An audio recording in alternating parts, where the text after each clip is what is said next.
but no one will be able to comment that Jumping they left here on your this. stereo. Can you hear it? Jumping on your stereo. And just like that, I have a new intro. I have a brand new intro for the next podcast. Okay then. All right, shall we get to it then? Do we not want to do your vocal warm-ups? If you want to do vocal warm-ups, yeah. Trivial Pursuit is a cheese, not a pie. Trivial Pursuit is a cheese, not a pie.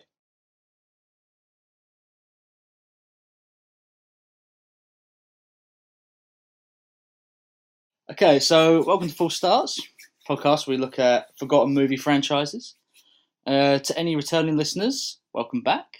And I'm scratching my hand, man. In front of the mic.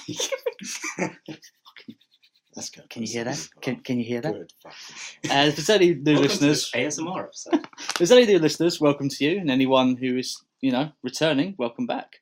We've got a few addendums to All make. 67 of you. We've got some addendums to make. I think about the actual true ending of Planet of the Apes that we missed. We do. It's come to my attention since the last podcast that included with the DVD there was a leaflet Yes. explaining exactly. Well, not I say exactly. Explaining sort of what the electromagnetic cloud was and sort of how it works. I mean, it was thrown in because the end is just a space magic cloud, like we said, and it can throw you forwards or backwards in time with no rhyme or reason, and that's it, really. Yeah, it was a bad thing, really. That was no goodness. Is you a space scientist? I is no space scientist, no. Well, there you go.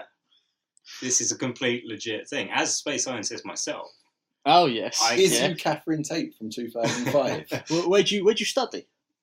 studied in the year 3000 It's Ali G from underwater. 99 now. And now you've got Ali G. And I don't think I missed that fucking reference you made to McFly. Would you like to know a very novel thing about my female teacher in the year 3000? Go for it. Her name was Mrs. Donovan. Mm-hmm.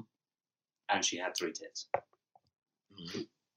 I feel like you're mashing a few And realities we here. were still underwater. Mm-hmm. And something also about your great-great-great-granddaughter. Looking fine. I'm going to do a big laugh like this is like Comedy Gold. It's And we'll about move on. fucking No, time. Good. So I'm Let's move on. just going to spike the audio. That's all fine. Okay, so that's that. So the poll that we put out last time, the little voting poll on our movie ideas, with 100% of the one vote that was there, Ash won. You can laugh now, Lewis. Yeah, hash one. We never talked about what we were drinking last time either. What are we drinking this time, Dan? We're drinking booze, specifically. I guess it's lager, isn't it? We say lager. Yeah, a It's lager with tequila in It's a and a pale, slice of pale lager beer. slice of lime. Yes. I'm sure you will probably figure out what that is, but I won't say. I will never tell. Not until they pay us money to, anyway. Yeah, exactly. Hmm. Nothing Talking last about time Best had. Brothers. No, Okay. Never seen that film. no. No. It's a good film. Actually, no, I have seen that film. It's a very Have I? good film. No, I haven't seen El Mariachi. That's the one I It's haven't also a seen. good film. Is Once it Upon a good Time though? in Mexico is not so good. Yeah, For a it's- film made on with $7,000, it's pretty good. yeah, you can't Is it really. really? Yes, You can't really shit on it for that. $7,000 budget. And then Rodriguez just borrowed buses and props from his friends, borrowed a friend's tortoise. It's pretty good. And lastly, the last thing I want to do, just before I forget, because I know if I don't do it now, I'm going to forget when we're like into the meat and bones of this thing. And that was to give a little shout out to Somewhat Nerdy Radio. Yes. Who gave us a little shout out in their recent Yes, they podcast. did. Very good, Nerdy wasn't Radio and Future Flicks with Billiam. Oh, that was the other one, yeah. I believe they're all under the same Yes. umbrella, Somewhat Nerdy Radio. You can check them out, Somewhat Nerdy Radio. If you type that into Google, you'll find them. Yeah, really easy to find. Their newest one, they were talking about the Alien franchise, Yeah. which had some pretty insightful stuff, I Yeah. thought. Listened to it last Alright. night. It's very intriguing. Yeah.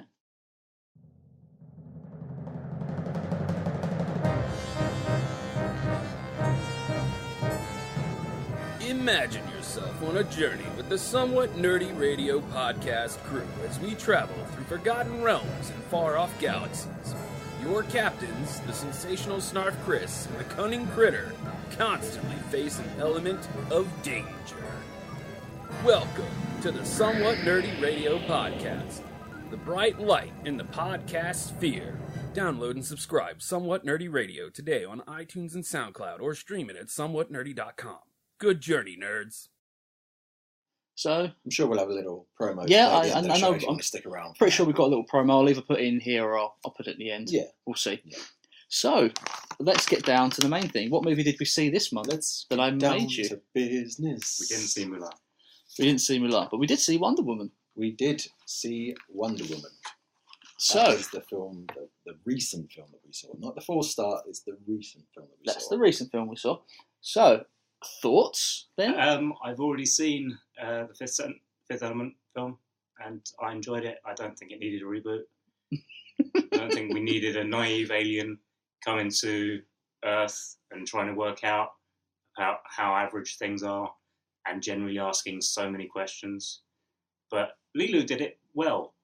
Wonder Woman, not so much. Are you telling I me didn't that mind you that. didn't enjoy Wonder Woman: The First Avenger? I thought it was a solid 6 out of 10. Wow. See, I'd give it, if we're going to assign an arbitrary number to it, Yeah. I'll give it pi, Okay.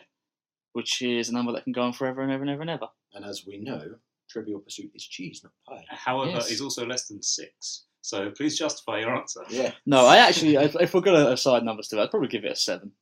Right, yeah. I thought it was pretty decent. There's a lot of I'm problems with that surprised. film. I thought, because you kind of notoriously hate paint by numbers films, I do. and do. this was incredibly paint by Mm. numbers. It was. I feel, at the very least, Chris Pine and Gal Gadot, if that's how you say her last Mhm. name, Yeah. I feel they did a lot to save that film. Yes. Like I know she's not actually a bad actor, I don't think. No.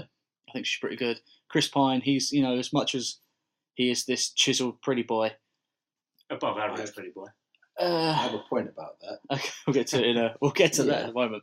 I think they're, them two, sort of the back and forth they had with each other was not bad, actually. I But liked- Again, it's the whole naivety. It Mm. was, I'm only really doing this because I'm trying to learn more about men. Tell me more about how above average you are. Well, society. And at the very least, there's some good conversation, like when they're in the boat and they're having that conversation. That's a pretty good conversation. That was like talking to a child. It was weird. It was, oh, no. I don't want to explain sex to you. No, I've read all 5 books, treatises. I've read all 5 treatises on 12. Was it It 12? was just 12. Wow. Well, You there know, goes, some of us have there goes my read knowledge 12. of the sexual. You got to book 5? What loser? I know. I mean- I'm genuinely surprised that out of the 3 of us, I was the one. I really was not looking forward to this film. I did No, not have high hopes. You were giving out to me a lot over yeah. there. I almost flat out. I saw the very final showing like yesterday night, before this. But if we were assigning arbitrary numbers, I'd give it an 8. Ooh. Yeah, Okay, It's- well, it's- that's some... far and away the best DC film. Yes, and It's a mid-range Marvel movie. Yeah. unfortunately, it's Oh, the yes, best I can superhero give film you of that. this year. So far, yeah. Eclipses Guardians No, 2 by no. a country mile. So if you're giving Wonder Woman 6, what the did you give Guardians 3. 2? Shut up. 3 or maybe a 2. See, I think that's a bit harsh for that. Like, I laughed at moments, and there are moments that were there, I No. feel specifically for me, with, Howard the Duck. Yes, I'm but still waiting on my movie. this film, Waiting on it. the There is a movie. audience. We could very well cover it on this podcast. No, there's not a movie. There is. There is not a Howard the Duck movie. Of course Does there not is. exist. Will never exist. And it's Okay. full of duck tits. Woo! Look forward to episode 5 where I pick Howard the Duck. Oh shit. Spoilers.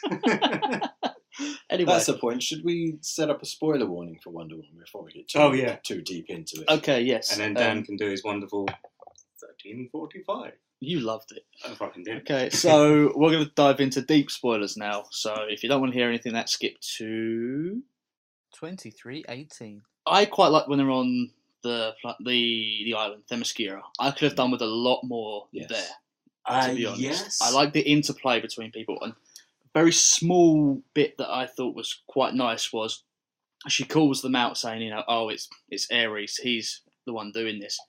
And the senator goes, what you talking about? and she goes, "Pardon, like, I'm sorry, Senator, please forgive me for my rudeness," but, and it's Yeah. like, that was a very small thing, but a show of respect for someone whilst having your own point. I thought that was just a nice thing. I don't see that often True, in films. true. I'll give you that. Summing Yeah. up my thoughts on it quickly, I loved everything in the first hour. Like, genuinely Yes, loved it. strong. After the trench scene and the sort of battle that follows that, things were still good. And then the final 30 minutes of the film, it just went full on It's, Batman versus Superman Yeah. territory. Yeah. It was. you can feel Snyder's hand just in that film. I'll tell you where you can first feel Snyder, and that's the training Yes. montages. It really bugged me seeing So his much. his slow down into speed up. Yeah, It's but even more than that, if you kind of, I know it's a superhero film, but if you try and input some measure of reality into it, the mortality rate for those training sessions is through the roof. They are whacking each other with full strength, with anger in their eyes. yeah. This is how we train. We kill each other. There's a moment in that opening, right, where they're training, and you see it does the pan shot, and you come across two who are talking. One who's doing the training, one who's sort of supervising, whatever. And she go, "Are you good? I'm good. Are you good? I'm good. How is she? She's good. Good. Good. Keep going. Thanks. Bye." Yeah. That's the. And I heard. I was like, "What the fuck dialogue is that? Yeah. You couldn't have anything else. You didn't have a better shot. You didn't have a better take, a better line." Not talking reading. during action. Just get to the action. Oh, it was bad. I think, as but- far as I'm aware, Patty Jenkins, the director of the film, has been. She was originally attached to it sometime around 2005, so before Really? any of the DC cinematic universe Yeah. started. Before it was even a twinkle in Zack Snyder's eye. And then she went away and did other projects, and then she finally came back to it. And I feel like the first hour and 45 minutes, as a whole, are her movie. It's what she's set out to make since 2005, and then it's just those last 30 minutes, the final fight with Ares, that you can feel, the DC and Warner Brothers execs going, No, can we put a big fight in the Yeah. 80s, please, guys? And what, Yeah. what should we get the soldiers doing and everyone else? Oh, just have them watch. Yeah. Yeah. because the bravest thing for this film to have done would, they set up Diana being so naive and so childlike. They said that Ares and all that was Yeah. just a story. That would have been That would have nice. been the bravest thing to do, to have her kill Ludendorff. And Ares And isn't there. Ares isn't there. But she still, but she would still have to decide to help them and save the day. I think. Yeah. By the way, Yeah, she has to. You still got to beat Dr. Poison and foil that plan. Who I quite liked. I love Dr. Poison. Thought she was cool. I hated Ludendorff. We had no. He was a nothing. He was a poor full slag. Ludendorff. He was a You nothing. know, he's a real person. You're insulting a Oh, real yeah. man there. Yes, an evil general. No, well, no, You don't know okay. that guy. So here's something I want to bring up because it's World War One. And World War One was a very, very murky situation. There was no technically good or technically bad person True. in that. I think you'll find it's But- just the war. It's just the war, and They don't know it's World War One. they don't know so well, but we do. Hindsight. I was you half know, expecting 20 Chris Pratt. Chris Chris Pratt. Chris Evans, whichever fucking one he is. It's what war? World War One. Yeah, like I kind of feel like I wasn't going. Oh, say it, you motherfucker, say it. No, but like it was a very murky situation. First of all, like it was a lot of people just essentially just killing each other because of a bunch of bureaucrats. There was no Kind of essentially. real I know I'm good and simplifying. bad side. Please don't hate me. I know I'm just oversimplifying this. It's not like World They're War kind of Two. the Black Hand gang. Well, it's not like World War Two where it was very clearly Nazis are evil. They did evil things, and it's like you just go, "Oh, Nazis, yeah, they're fucking evil. It doesn't matter. Just kill them however you want. Show them in big, Gatling gun wearing suit machines. Mowing down the innocent. It's Nazis. You go, yeah, they probably did that. You would think twice about it, and I think they could have played on that a bit more. To be honest, the whole grey area Yeah. of that war. It was a very good scene. Her stepping out the trenches. That's what I'm saying. I mean, if they had gone with the whole no Ares thing, and it is just men are inherently shit. Ooh. That's how it you get is. Diana to the point she is in Batman versus Superman, where she's not helped anyone in 100 years. Yeah, she's like, I just fuck it, whatever. Yeah. I'm stuck here now. Fuck you guys. Yeah. But no, she's fought a god. She knows that the god was doing bad things. Yeah. By the So way, where is she Remus for the next Lupin 100 being the years? god. Eh? Remus Lupin being the god. I mean, am I the only one? The second he appeared on screen, that's Ares. I knew he was going to be the bad guy. I didn't, but I didn't. Really? the I'll person I confess. watched it with did. I'll confess that I didn't. Up until that point, I thought there was going to be no God of War, and then David Thewlis appeared on screen. I was like, oh, no, he's the bad guy, really. Hmm. Yeah, I didn't see it. I think he was fleeting enough that he kind of left your memory. But if you dwell on it, you go, why did they have such a guy like him Yeah. and then not use him as much as they did? I mean, I fucking love David Thewlis. Oh, yeah. Oh, he's a great actor. If anyone hasn't seen Fargo Series 3, check it out Or Harry Potter. immediately. He's amazing in Harry Potter. Yes, well, I've not seen that, so I can't. That's a comment. lie. You know you have. I've seen. I know you have. I've seen 12% of all the films. Can we talk about the accent of Paradise Island?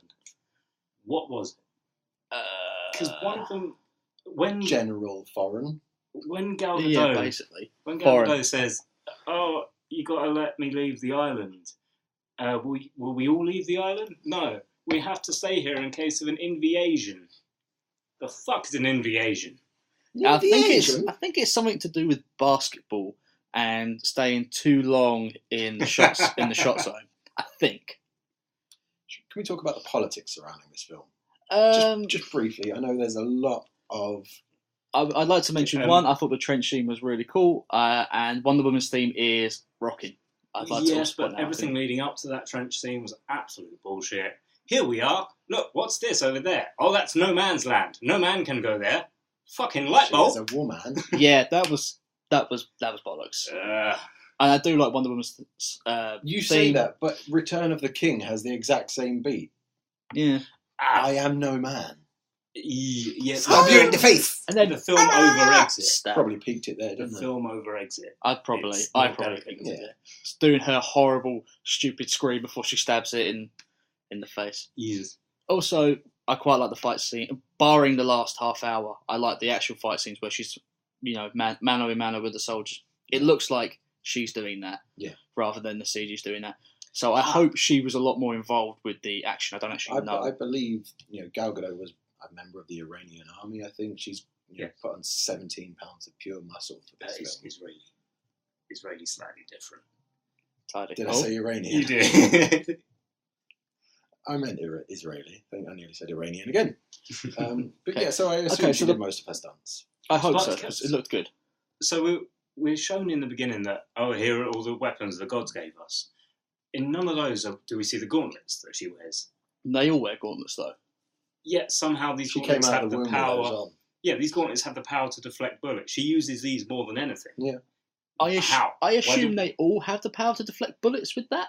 We don't see. Does she We don't see have any the of the others. power? Foreshadowing. No, I would assume it's for deflecting arrows, and they just made them good enough to deflect bullets. I don't actually glow. know. They do. We don't see any of the others glow. I assume that's her. It is, but why the gauntlets? That glow could be in anything. Yeah, they could have taken 5 minutes just to go. Here's why we have gauntlets. It would have been. Yeah. It would have been To appreciated. protect our arms during training because we're getting hit with fucking swords. Yeah, and if you don't dodge in I could time, you're figure a it dead out. person. I Yeah. didn't need to explain it. I figured it out. Well, I mean, clearly you needed some explanation. Anyway, you wanted to talk the politics of I this just film. wanted to touch briefly on the politics surrounding this film and how fucking stupid they We're are. going to have to tread very lightly. We're three men talking about the gender equality and female protagonists in movies. So Protagonist. you heard me. I don't want to touch on all that. I just want to say that it's stupid. I think Patty Jenkins, for the most part, has removed herself from all the politics, which I think is a really smart move. Yep. Because, Yeah. it's just a good film. Yeah. It's not a good female superhero film. It's a good film. film, and there's no reason to be judging it and No. holding it up because of the fact that it is a female superhero film. There's no reason to do that. I think we should hold it up because it's a good DC film. It's a very good Yes. DC film. And we should go, look, this is a good DC film. This is how you're media supposed to do it, Zack Heralding Snyder. this film. You. I know he's been going through a few. I think he's been going through a few troubles Yeah. recently. So Yeah. fine. Let's not rag on the man too much. I'm not going to rag on him too much. I mean, yeah. Because he's listening. If he's listening, I'll actually be genuinely honoured if he was listening, Of course he's listening. Why wouldn't he listen? because then the famous director was listening, Yeah. So, and I didn't hate Watchmen. I mean, So- the enjoyed watching media it. surrounding this film, they're holding it aloft, saying, finally a superhero film, a superhero that little girls can look up to. I would not show this film to my little girl. I don't. Fucking World War One imagery, limbs being blown off. It's not a film for little girls. No, it's not. This is definitely not a film for kids. You know, And yeah, that- they turned that saturation up a little bit, so they you got a bit did. more Yeah, colour which I in was there, really which, happy with the colourful. which was, wonderful. But the fact of the matter is, my little girl's 3 years old. She had no interest in seeing this film. I showed her the trailers. I showed her some old Wonder Woman stuff. She loves fucking Iron Man and Hulk and Batman and Batgirl. The little kids, they don't care about gender No, at all. they want fun films. They want fun films, and this is not a film. for I think little we're girls, getting. and I think the this is media can just a, shush now. I think this is a step to getting fun films from DC. Yeah. I think we're a step closer with this. Lest we forget the next film from DC is a Zack Snyder one, though. Yes, well, we have to see. Taken over by Joss Whedon. So we could be in for something good. I mean, It's the Whedon. film has been shot already. Whedon's just there for the sort of post-production process, I think. Okay, well, maybe. Does he have the authority to can it all and start again? He does not. It is a Zack Snyder film with help from Joss Whedon. I kind of. So okay, we'll see how But that goes. for all we know, Wonder Woman was a vast improvement over the other DC films, and it's the Vast. first film with Jeff Johns at the helm of the sort of story department. Justice League could be good. Fingers crossed. That's the best joke you'll hear on that, guys. Okay. Shall we move on then? I want to say one more thing about Chris Pine. Yeah. Why does he look like the Team America Matt Damon puppet? Oh, fuck yeah. Ooh, I never thought of that. Yeah. That's a very good point. Should we move on now? Yeah. Okay. Well, I meant, Oh, Wait, Well, we're still going. still going. wait, I've got a We've list here. We've got news to cover still. I'm just gonna noisily move my notes in front of my microphone. Go for it. I'd like to say that when we first see Chris Pine in a German plane, in a German uniform, I thought, this is brave. Did you think he was German? Yeah. The Germans. Chris Because Pine's a German. Herr Pine. I hadn't seen the trailers. Herr Pine, how are you today? Yeah, Pine. So I thought, this is brave. They're going to show us from the other side. How often do we see this? Mhm. That would have been Yeah. kind of nice. And how do you show the I'm leaving. the 'cause you fallibility said of men? nice. Nice. Showing the fallibility of men by being on the hashtag wrong side.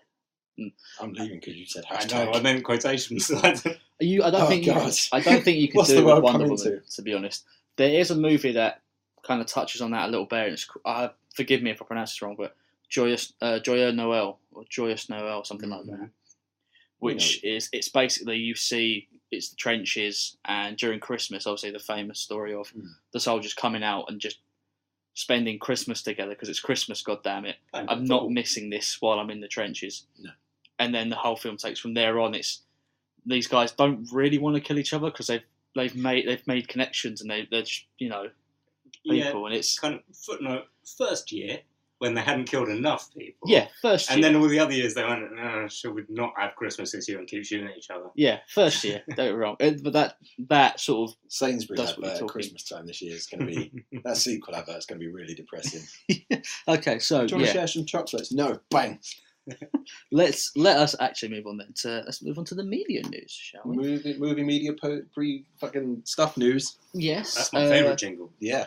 Obviously, E3 has Ba-da-ba. been happening this month, but we won't be talking about it here. Do you not want to get hype, bro? No, I don't want to get hashtag hype. Are we going to do a little bonus podcast? Maybe. Little bonus Maybe. E3 podcast? Maybe. Maybe a little bonus. Yeah, bonus little bonus. podcast. If we can be bothered after Little this, bonus. Fucking doing it. Did the research. yeah. Okay, good. Okay. Ash, why don't you go first? Tell us what you've got. I've got a couple, because they're kind of little ones. Okay. First one, just for my own kind of nerd boner, I want to talk about the last ever Tolkien book that has been published this month. June. Okay. That's Beren and Luthien. And I'm not expecting any kind of feedback from you guys. I'm just going to shout at you while you stare at me with those blank looks. This is definitely the last ever. Go for it. I'm gonna. Or is this like an AC/DC last ever world tour? Christopher Tolkien Is the last says ever. The it's drummer's in last jail. one. All right. Christopher Tolkien says it's the last one, but that's probably because he's 93. Mm. There's still going to be extra media. Have a look at Shadow of War, maybe. But it's basically Beren and Luthien is Romeo and Elf Juliet, the story. Which we saw in The Hobbit. We saw that in Hobbit. Oh, fuck off. No, just disregard that. I I've had to pull away because that was Sorry, that was too genuine. That was genuine. Just the hate in his eyes. I could see you just go from no, you need to be told to fuck off right now. Stop punching me, Ashley. Oh, okay. Well, I mean, it'll be interesting. At the very I least. bought it, Okay. and I've read the references to it in the Silmarillion, Right. and it was first mentioned actually in the Fellowship of the Ring, where it's kind of a precursor of foreshadowing to Aragorn and Arwen's relationship. Yeah. Who those two are actually related to Beren and Luthien. And so L5 and Lily from Lost, yeah. no, so actually cousins is cool because Arwen and Aragorn come from this pair, Beren and Luthien. Right. And Beren's father, Barahir, is the one whose ring Aragorn is wearing that you see in the films. If you Okay. can recall that. I think it might have just been in the extended version. Well, I've seen If seen the anyone extended recalls version, so- Aragorn's ring finger from the extended versions of one of the Lord of the Rings films, then they're right on board. Okay, fair enough. That sounds intriguing. You have to tell what it's like. I'm probably not gonna. I can tell you Really? that both werewolves and vampires turn up in it, and Sauron is both of them. Okay, that's actually I kind of like that idea. It's not that he is them; it's that he can change into them. So he has that power.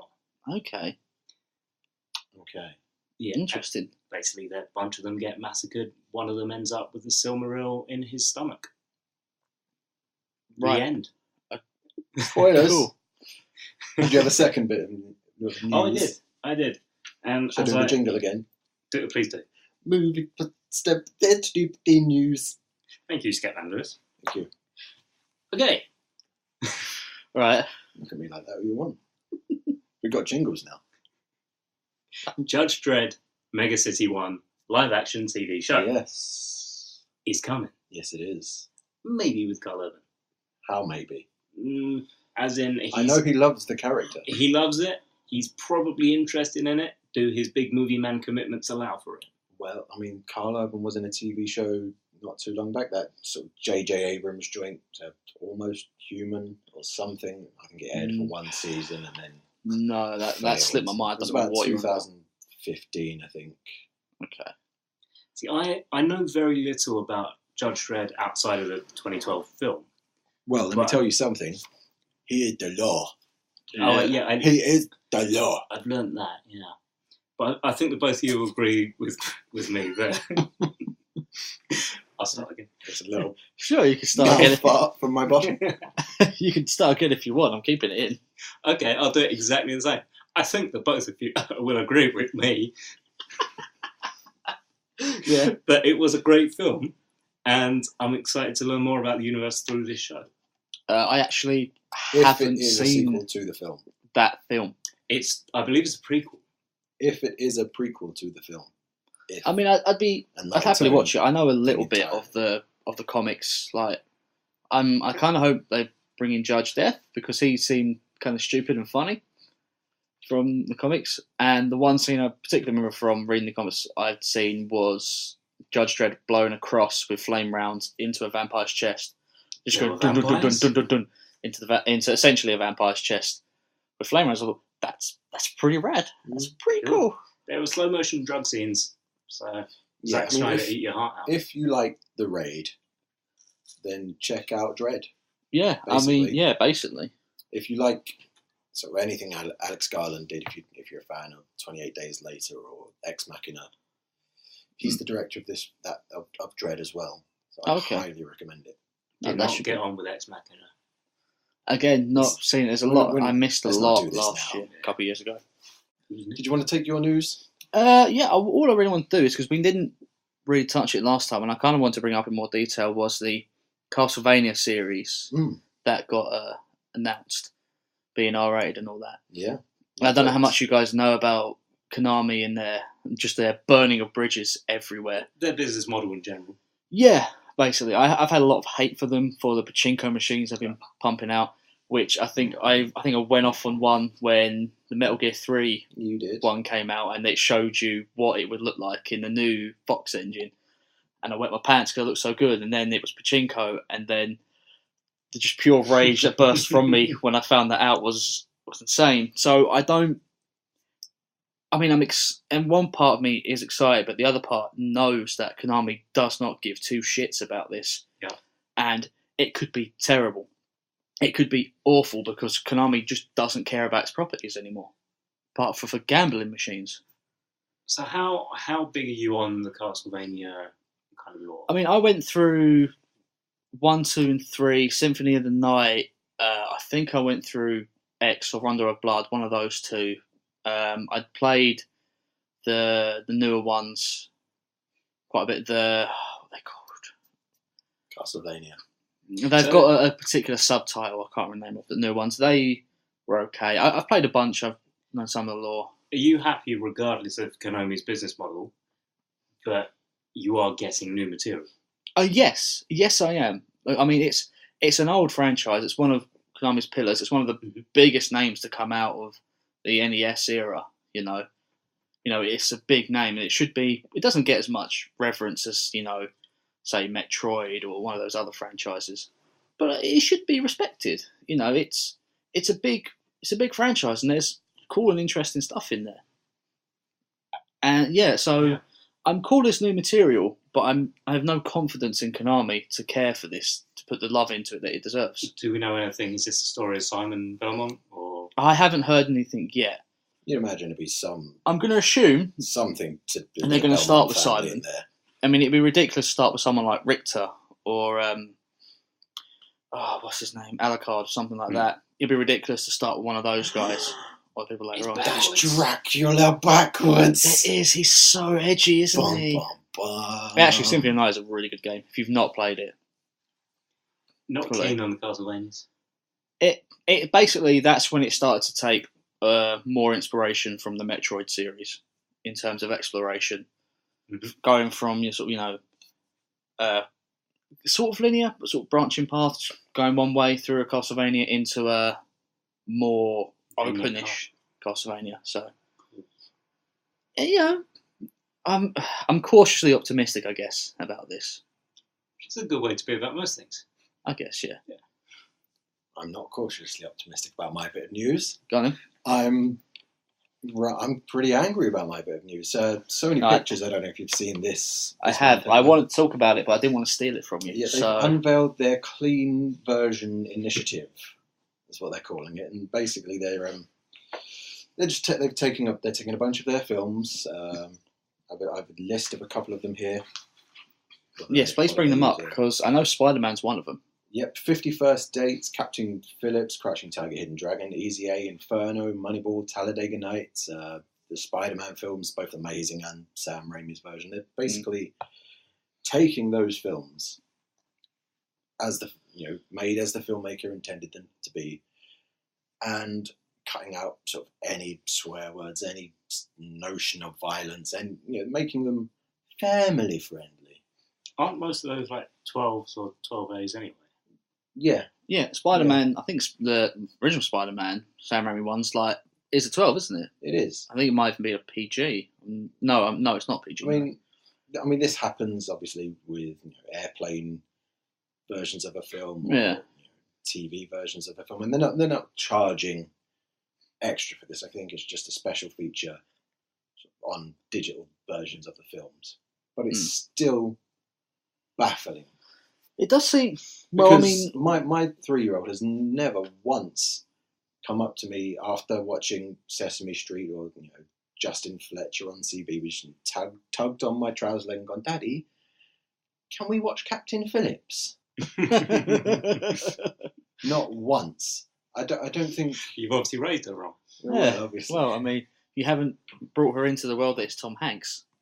It's just a completely asinine, stupid idea. Well, what's the 3-year-old's version of Castaway? Is it man goes on holiday, makes friends with a ball, returns home? Yeah, it's just going to be him on the island, with no explanation why he's there, and then at home. Yeah, at home with his wife that he never had. So his wife wasn't there. He didn't have a wife, and then he goes and meets this new woman and hands her some ice hockey shoes. Ice skates.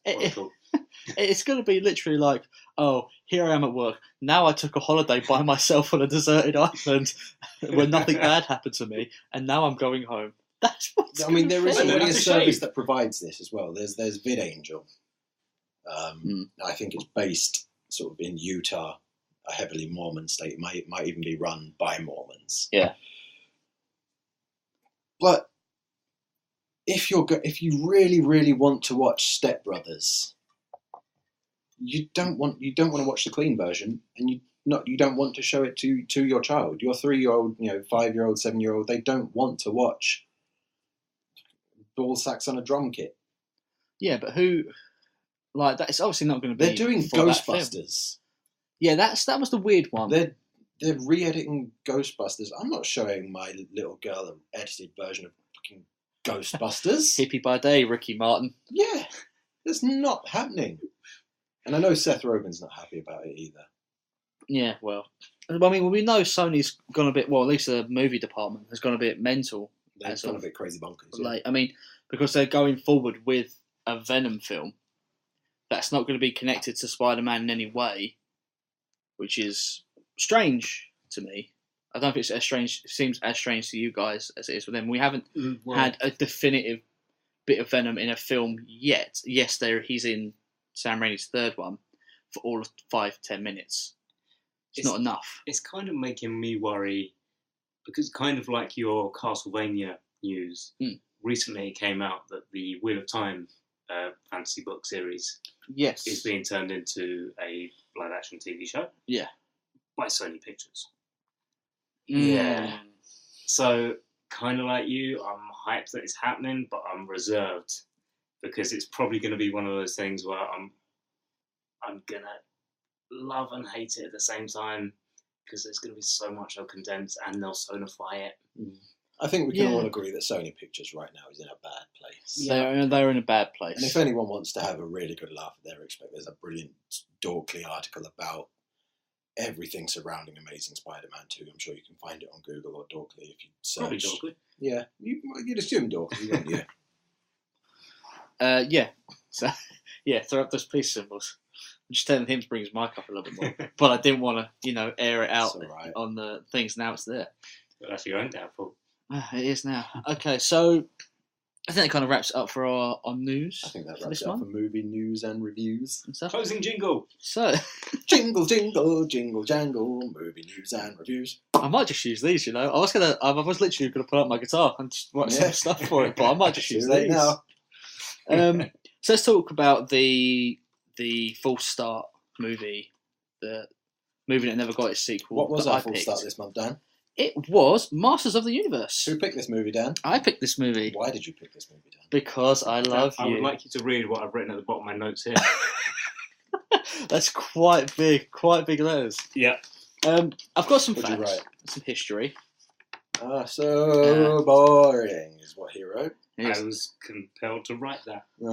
So it was directed by Gary Goddard, who, when I was looking him up, because I didn't recognise that name, there was the things that stood out to me was a Terminator 2 3D ride Yes. that he did, and Yes, he I have was a stuff to say producer on this. on Skeleton Warriors. Yeah. Skeletal Warriors. Skeleton Warriors. No, never mind. It was written by Dave Odell, who's written for the Muppet Show, Mhm. and he did the screenplay for Supergirl. Yeah. This movie, it grossed 17 million worldwide even, and a budget of 22 million Yeah. when it first came out. Now, How? I'm surprised that Gary What Goddard... justified that budget? It was a big This name at the time. this studio's Canon Films and the Canon Corp. And I can't remember the actual name of the place, but let's say Canon Corp. was a They were Golden responsible Globus joint, for. wasn't it? Golden Globus production. I think they were but it was the Canon Film Yeah, it Group was Canon because Films, Golden Globus. they did Superman stuff like that. Like they could often make at least a They didn't movie with do enough project money. The original coming out of it. Superman, did they? They did Superman Superman 3 and 4. 3 and 4 Yeah. came out of them. Hmm. Yeah, again, we'll come back to Superman 4. They were sort of at least prided themselves, I suppose, on being able to make a good budget off of a cheap movie, sort of, so they could get some decent returns. But this was an abject failure. Didn't this exactly film. work, did it? No, particularly not for Masters of the Universe. That's for sure. I think this may be the biggest film that Gary Goddard ever did in his career. Like you And say, it is really, yeah. He hasn't done much in the way of film work after this, No. surprisingly. Past this, I couldn't really find much worth noting. I mean, like you said, he's mostly gone on to sort of theme park rides, and Yeah. he's done a bit of theatre and T2 3D at Universal, which, if anyone is wondering, is pretty great. It's Yeah. a pretty great experience. He's got a career, that's fine. Yeah, he's not suffering in any way. But I'm like I say, I'm surprised he didn't go on to bigger and better things because, for all its flaws, the movie is competent. Parts of it are good. Okay, so initial thoughts, just rounding off here. Go on, Ashley. We've heard your. I don't really have any. It's kind of like a void. That it's just, I know I watched a film. I can remember things happening because I wrote them down. But it's just something that happened. And there was a lot of, Well, I noticed the opening song sounds a lot like the Superman thing. Yeah. oh yeah. It's sort of almost like, Yeah. like By, note for note almost. Bill Conti, I think, did the music. for I this. actually have Oscar-nominated Bill Conti, Rocky, stuff down Karate Kids, here. The Right Stuff. Get that guy in. Can you do the Superman theme tune? Probably. well, Do you not want anything original? No, just do Superman. yeah. So yeah, as you said, Bill Conti, Rocky. It was actually recorded by several different orchestras. Ah. Right. So, and the score was assembled from various takes. There were some performance problems, and there were I think there was a musical strike at the Did time. they just play the Superman opening throughout the tape recorder? Yeah, pretty much.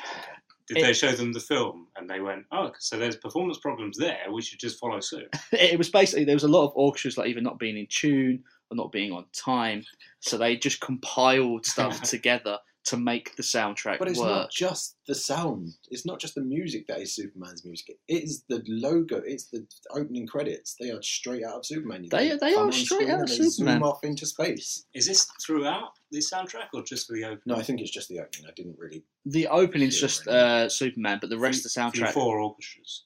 Oh, more than multiple. Oh, not, okay. not just 4, like multiple orchestras. And that was throughout, not just the opening scene. Not just the opening scene. Like the whole score is multiple orchestras doing different takes of the same songs. Right. It's very so. It's not his best work. It's not his best work, but I mean, I quite like the score. It's not a terrible score. It's Bill Conti. It can't be a terrible It was score. it was inoffensive. The only thing I noticed fine. was the rip-off Superman thing. Yeah. You know. But yeah, like it's not great. I like the opening scenes. I like the time in Eternia. I really like everything in Eternia. I like, We're summing up our thoughts on this film. I watched this film non-stop as a child. I wore out the VHS, as my parents will attest, and I thought it was perfect. It was a perfect film. I hadn't seen it in about 20 years, and going into it, I thought, this is a perfect film. Fuck you for making me watch it. See, I'm of two minds with the opening. Yeah, first of all, I think it's a poor start. It's like, we have Grayskull. It's complete. Let me tell you everything that's happened. We're not showing you. It's just this is how things are. yeah, now. again, starting with narration. We have Grayskull. Oh, hello, sorceress, my prisoner. That is who you are at this moment in time. Yeah. And by the way, everyone, the war is over. My forces are victorious. You all bow before me now. Okay, good. We know where we are. But surely that makes Skeletor our protagonist. Because this is his equilibrium. He has everything he wants. And then his disequilibrium is He-Man leads the rebellion, buggers off. Well, I mean, he can't be the protagonist because he's evil, but he's certainly the lead. Because He-Man's in this film for all of 10 minutes. Oh Yeah. no, you get plenty of. You do not get enough. You get You don't enough get He-Man. enough. You don't get get enough for a enough. main You character. do not get enough. There's not a lot of He-Man in You this. get enough because Dolph Lundgren is playing He-Man. You've got someone else, then yes, I'd agree with you. But can he? See, I actually realised I do Not really act. like Dolph Lundgren, but as a supporting character. Dr. Dolph, please. He would be fine as a supporting character. I mean, he was a supporting character in The Expendables. Yeah. He was good in And I that, like I that. assume. Yeah. I'll assume. I thought he was very good. The fight scenes are horrible. No, Yeah. there are no fight scenes. They are him either aiming off a camera or at the camera or grappling with someone. That's the only contact you see with him against someone else is grappling. Yeah, until well, the final scene with Frank Langella. We have to say, it's a fight. There's again choppy editing. Very. It really is a bugbear of mine. I hate choppy editing of fight scenes. I can't stand it. Like that and the blurry swinging around. Like Batman Begins had some of the worst fight scenes. It's just nauseating Yeah. to Some of the watch. worst everything. And Oh. this isn't much better, really. It's worse, really, than that. I would rather watch Batman Begins than. That's because Masters it's of a the competent Universe. film. No. We'll get into that another time. Yes, but horrible fight scenes. At Dolph. 5 minutes in, I spotted Death Troopers, Yes. and they remained throughout the entire film. Well, I put down Darth Helmet. Oh. I put down Darth Helmet bad guys. Yes, Is- Darth Helmet. Is Mhm. what I put down.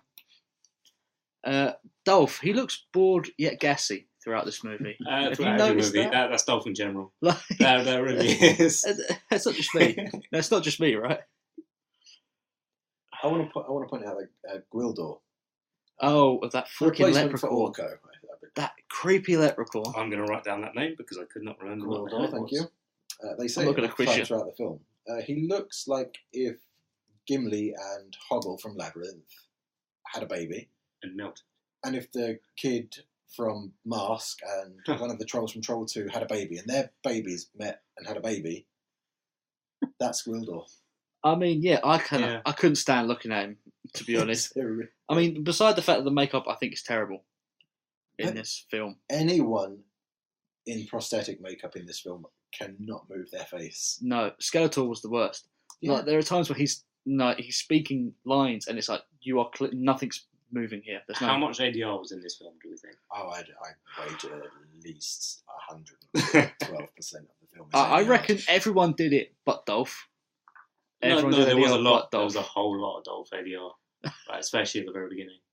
I don't know. So, none of the actors have any facial expressions through their prosthetics. Yet Gwildor, I think, it was Billy Barty, been around since the 30s, was the best actor in this film.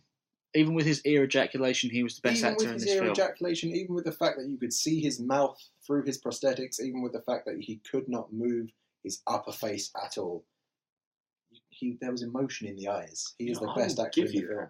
I didn't pick up on it at the time, but To be looking honest, back, anytime I was I'll on give- screen, I had to look away and go, "Oh God!" It's horrific to I look just at. didn't want to Did look you at like him. when he was eating ribs? Oh, that scene. Oh.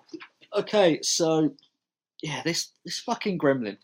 He's the crux of this film. Yeah. Everything happens because of him. He builds a fucking keytar. He becomes a pimp at one point.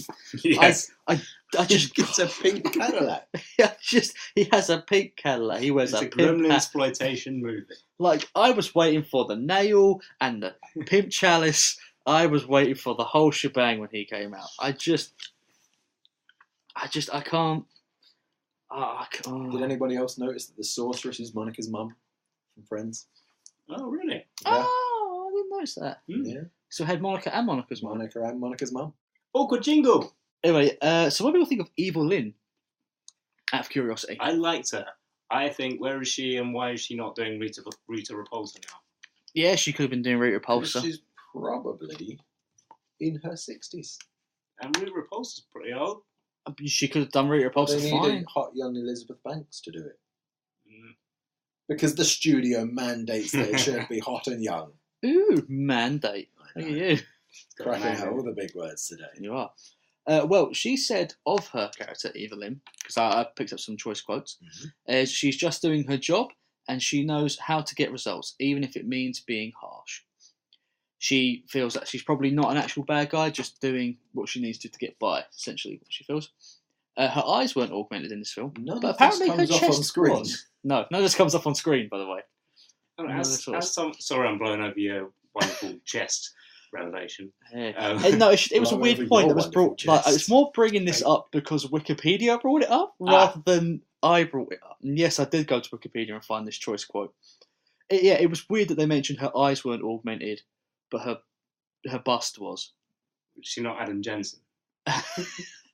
They used the word augmented. What can I say? And then the man playing Skeletor, whose name? Frank Langella. Thank you, Langella. He said he didn't even blink. I couldn't wait to play him.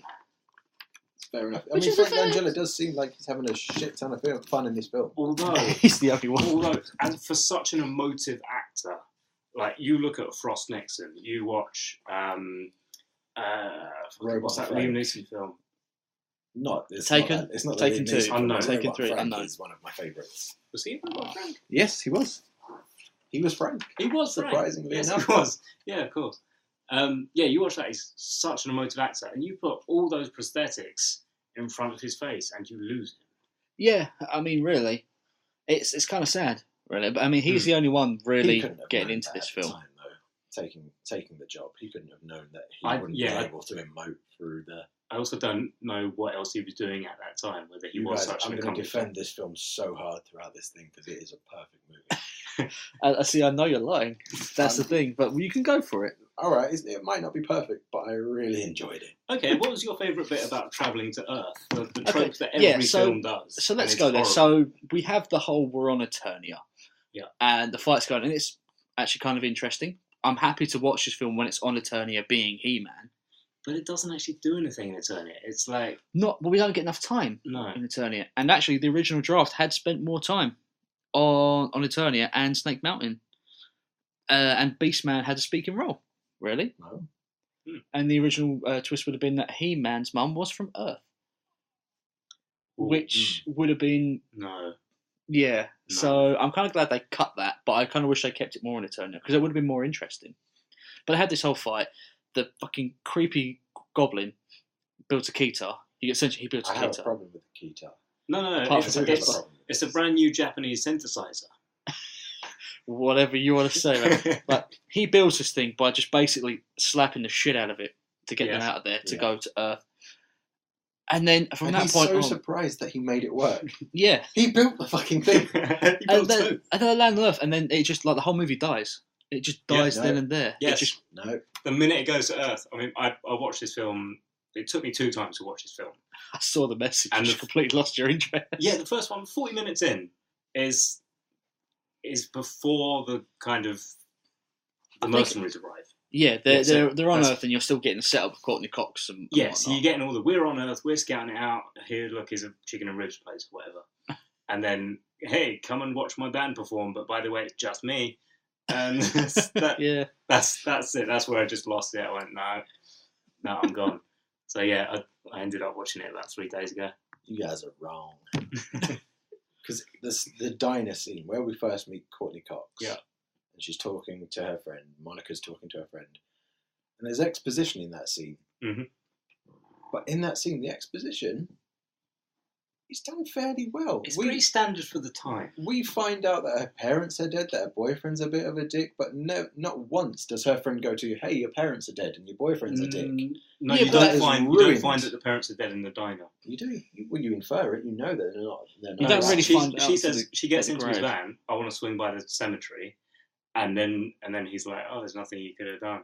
The cemetery Oh, is where this the Japanese cemetery is where synthesizer the that good fell will from the is sky. ruined, yeah, for the exposition. I'm trying to figure out like what I was sitting. I was watching like, did she kill her parents?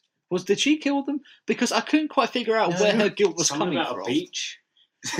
Like maybe I just blacked out for a moment in that film, but I was like, what? She's crying over her parents. Did she do it or did No, she? She do it? has It was an survivor's accident? guilt because she was meant to go to the beach with them that day on the plane or something, and she didn't want to go, and they went on the plane, and the plane crashed, and No. she's still alive. She has Yeah, survivor's I guilt. didn't find that out till the last 30 seconds. Yes. Yeah, and they went on the plane because they didn't go to the beach. They didn't need to get the plane to go to the beach. So it's because she refused to go to the beach. They said, "Fuck off, we're going on a plane somewhere." Hey, look, Los Angeles is nowhere near a beach.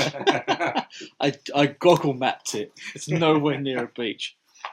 But no, yeah, I have once it, problems with the cosmic key. okay, bring up Well, your synthesizer. going back key to it. problems. I'll just sum up my problems really quick with it. Is it a cosmic key, as they state in the film, Mm. or is it a dimensional key, as they also state in the film? Because they're two different things. One, Ah. you can go anywhere in the universe, and one, you can go to a different fucking dimension. Is Earth in the same universe as Eternia, or is it a different dimension? And also, why does the cosmic key have an XLR jack to hook it up to the amp in the school? Why did Gwildor put that in? That's my main problem. I don't know. I don't know why he had an XLR a cable installed. In it, they have guns in Eternia, which Well, I'm 'cause- pretty sure they didn't have in the series. He-Man's mum They was did. from They Earth did. Man and at brought Arms, that I think, technology had a with gun. her. Oh, okay. He-Man's mum was from Earth and brought that technology with her. Ah, cool. And that's why they have rocking concerts in Eternia. Yeah. Oh, yeah. They of course. don't have music in Eternia. It's clearly established in this film The music does not exist on Eternia. But there are song makers. No, Ah. they don't No, know, no, what, yeah. know what a keyboard is. Are you a song maker? Pimp Goblin knows what a song maker is. Right, okay, they have song makers, but they don't have music. I'm sorry, did you They not have- see his Japanese They synthesizer have that he people opened who the portal write with? lyrics to songs you forget that that? never get performed. Oh, could you imagine it was just the Pimp Goblin singing the songs? Oh, I don't think I could deal with that. I am the king of Goblin Town. Oh. So you guys are telling me you didn't like the feel of this movie? Is this? There was No, a I film of fucking this love movie? this movie. Yeah. Well, you may be. I'm going to throw a fact out here. This was Jack Kirby inspired. If you know who Jack Kirby I is, know Yeah. Jack Kirby. very famous comic writer. Goddard said the storyline was inspired by old Fantastic Four, Doctor Doom epics, the New Gods, and a bit of Thor. Yeah, Okay. I can see yeah. that. Yeah. It was intended to be a motion picture comic book. He was not allowed to hire Jack Kirby for the conceptual art, though. He wanted to. No. He wanted to literally have Kirby on board for the concept art, but the budget, funnily enough, wouldn't allow for Of it. course. You know. So I mean, I didn't get that feel though. When I saw that fact, I thought this doesn't feel. I know what it was intended to be like. It doesn't feel like a comic book Well, no, film it's to me. because they went straight to Earth. Yeah. Yeah, you didn't get the chance to look at the amazing world we've created. It's look at these guys in weird costume on Earth. Yeah, it could have been. A lot of that could have been so much more realised and so much better if they just never went to Earth in the first place. If it had stayed on Eternia, you could have realised so much more of the ideas and the stories of this film. But they're on Earth. Mm. They're there with, not a lot happens when they're there. And they No. turn up, Just they bumble around for like an hour, really. and some police dude gets in the way, despite seeing so many supernatural things. Yes, the principal from Back to the Future gets Yes, in the yeah. way. Yeah. He's just there, and like he's when the boyfriend's on the phone, he hears his girlfriend's voice, and he lies about it. Why did he lie about it? What possible gain? Because does he he's a get young from lying teen about it? rebel and he don't do what the police want. Yeah. But like, it doesn't benefit him. If he wanted the cop to leave entirely, he could just go, "Oh, you're, fine. I got through to you. You're safe. I'm at your house. I'm waiting." Like, No, then the police would have stayed there for her to turn up. yeah, he would have stayed there. He could have made him a bit of food. Said, "What's that?" Oh, He it's did try and make him a bit of food. He did try and make him a bit of food. Microwave blew up. Yeah, not his fault. And he immediately goes, "It's your fault you blew the microwave up on me." You can't. He was standing Yeah. next to you, man. Why would he blow the microwave up? So back on Eternia. Okay, we go back. Yeah. Skeletor sort of locates the key on Earth Mhm. with Google Maps. And it's zooming in and in on Earth through the clouds. America, Yeah. Los Angeles. 4-block radius of the key. That's close enough. We'll search those 4 blocks, Skeletor says. And then asks where his mercenaries are. Evelyn lazily points behind him. He's had to walk past those mercenaries to get into the room. Yeah. Can He I would also- have seen them. Not once did he say hello. Okay. Guys, Skeletor is rude. Go on. Okay, go on. Film does not know what mercenaries are. It's like I've written the quote here. Oh yes, please do. Evil Lyn assembles them. Sorry, no. Evelyn. Evelyn assembles them, but then introduces them to Skeletor as his finest warriors. Are they his warriors or are they freelancers? Okay, name them. They're his finest as well. Name them. Ah. Why name. didn't he say hi? He's so rude, you guys. No, name them. Beastman. Come on. Come on. There's at least one. There's one that's an easy one I know. because some motherfuckers always try and ice skate uphill. The Blade. Thank you. Yeah, that's two. Who is the white-haired goblin? This is- No, Why do you him. think I'm asking you? Yeah, him. Like, he's the first one we see. He's the one who comes after them in Eternia and Yes. knocks the door down, and then they escape with the key. Yeah, he So, is. not a mercenary, actually a commander of Skeletor's forces, Yes. Yep. Yes. and his But- name is Look, Fred. look, the fact that we were able to name 2 You named characters two. in this You film were able to name two. instantly makes it better than Planet of the Apes. Yeah, I'll give you Where we those could two name none. because you are right. Beastman and Blade was in there. Yeah. Blade was I loved Blade. Like he was just so into. He's over there, Yeah. and doing his weird little jive towards him with his Yeah. sword. Oh, It just seemed like people had a lot of fun making yeah, this film. yeah. And it comes through. It does come through. I think you could have got a lot more of that Jack Kirby and like New Gods feeling if they Yeah. just left it on Eternia. I think. the fight, the fight scene after the school scene, we have a big fight scene. Mhm. Why is Monica's school located in the random boxes and tart factory district? It's a good question, you know. What kind of shitty school is that? Well, it's obviously a poor qualification. All they need to know is how to assemble boxes and top. Yeah, I don't know if either of you guys noticed this, but above the box and tart factory, there is a neon sign that says pizza Yes. with a space between the double Z and the A, Yes. and it's on backwards, so it's either meant to read Yeah. "asip" or "piss." But my main point of contention is that the sign for pizza is above a fucking box factory. Yeah, it's at the dark back alley. Mate, what do they behind serve us. pizza in? Tarps, of course, of course. All pizzas come in tarpaulin. Yeah, but I'm just thinking about that now. Just like wrapping it up, put it down. You know, there's a lot of sexy grunts in this film. You noticed that? No. No? No. Oh, there's a I lot was of watching like, this through a child's eye. there's a lot of sexy grunts in this. Give them back. Oh yeah, there's something going to us. What's a parsion? I googled it. Okay, I didn't get a result. So a pass scion. as in par and then dash SCION because that's assume. So I assume they spell it because they So don't say a scion- parsec. Scion is like the last one of a house, a line, a genetic line. So a parsion is Because they're saying three like scion. like we're within like a parsion of this thing of like what does that word mean? What does that mean? What context of time is that supposed to represent? Because I can't Did figure they it out. hear parsec once and went, how can we change They this? saw think they Star heard Wars Parsec. and Yeah. Oh, yeah, you know what? They did hear parsec, and I can tell you why. Another fact. Because the comms group, Canon even, sorry, touted it as the Star Wars of the 80s. yeah. Which is weird because there was a Star Yeah. Wars film in the 80s. There was a Star Wars film in the 80s. That is a bold statement for a movie that's never going to reach that, Yeah. to be honest. When Monica calls her house from the payphone, she dials 6 numbers. I'm assuming the first 3 are 555.